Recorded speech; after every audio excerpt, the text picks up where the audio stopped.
fiore,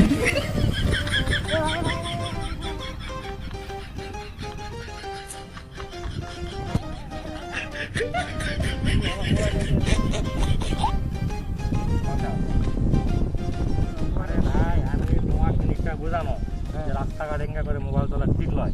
হ্যাঁ এই যদি গলিয়ে গেলে নি হ্যাঁ তোমাকে আমি সতর্ক বুঝা পারছেন, জীবন এঙ্গা করে আর চলাবেন না মোবাইল। ওহো আমার ভুল হয়ে গেছে ভাই, যাও আমার গোটা যাচ্ছেন যাও। আমার ভুল হয়ে গেছে আর কোনোদিন করবো না ভাই। থাক তাহলে মোবাইল পকেটে ধুয়ে যায় যেটা খারাপ হয়ে যাচ্ছে। যাও। এমন সময় তেলটা ওরালো মোবাইলটা খেলা বসান দিয়ে দিছুনি শালা, তেল না থাকলে খারাপ তো এক টাকাতে বেচা ফেলে দেবেনি। তেলটার জন্য দেখ বাঙ্কানা খেলা ভুলভাল ভুলতে তাও ছাড়ে দিন, তাও যে মাঠটা যে দেয়নি জীবনটা বাজে যে